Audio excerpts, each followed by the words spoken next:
अस्सलाम वालेकुम व्यूअर्स।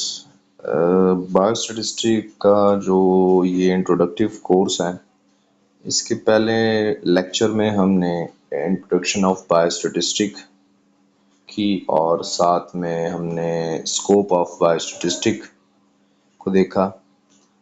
तो आज के लेक्चर्स में हम बायोस्टैटिस्टिक की इम्पोर्टेंस को देख रहे हैं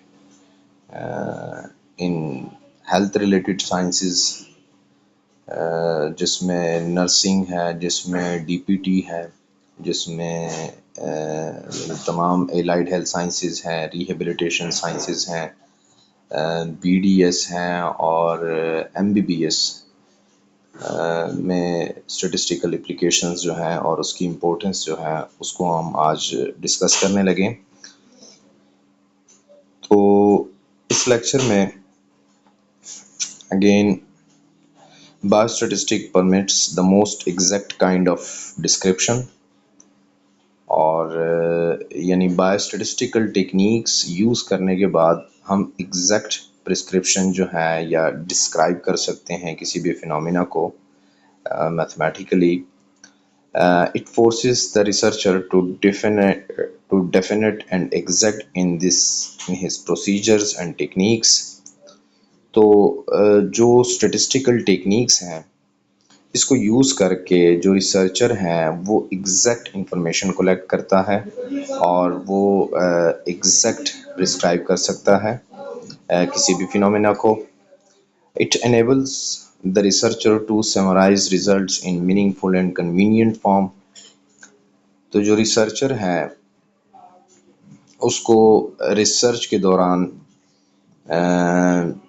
डेटा को प्रेजेंट करना होता है, डेटा को एनालाइज करना होता है और फिर सम स्टैटिस्टिकल टेक्निक्स यूज़ करने के बाद कंक्लूड करना होता है।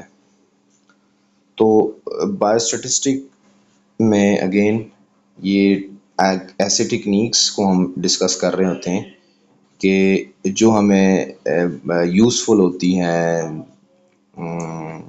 बाय कलेक्टिंग द डेटा और एनालाइज द डेटा, और फिर फाइनल स्टेज में हम इनको कंक्लूड करते हैं on the basis of sample observations. Next इसका जो पॉइंट है, it enables the researcher to draw the general conclusion, यानी the process of extracting conclusion is carried out according to the accepted rules.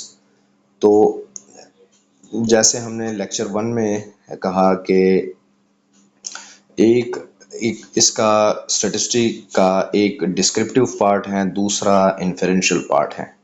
तो जो descriptive part है उसमें researcher ने क्या करना होता है कि सबसे पहले डेटा को अंडरस्टैंड करना है कि क्या ये डेटा जो है ये प्राइमरी है, सेकेंडरी है, ये आगे चल के हम इसको देखेंगे।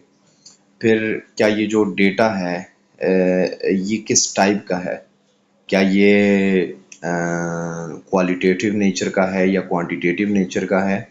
तो आगे लेक्चर्स में अभी जब हम वेरिएबल्स को डिस्कस करेंगे तो उसमें हमें समझ आ जाएगी कि डेटा को हम कैसे क्लासिफाई कर सकते हैं। फिर उसके बाद डेटा कलेक्ट करने के बाद इसको प्रेजेंट करना है मीनिंगफुल वे में। उसके बाद फिर डेटा को कैसे एनालाइज करना है by using the statistical techniques, और फाइनल में उसको कैसे कंक्लूड करना है। तो ये सारे स्टेप्स जो हैं वो इंशाल्लाह हम सीखेंगे ये फर्दर लेक्चर्स में। इसी में आखिरी जो है इसका पॉइंट है, it's enables the researcher to predict how much of the thing will happen under the condition he knows and he has measured. तो ये इनका जो सबसे इंटरेस्टिंग पार्ट है कि जो रिसर्चर है by using the statistical techniques he और शी कैन प्रिडिक्ट, किसी भी फिनोमिना को वो क्या कर सकता है, प्रिडिक्ट कर सकता है। तो इसको हमने देखना है।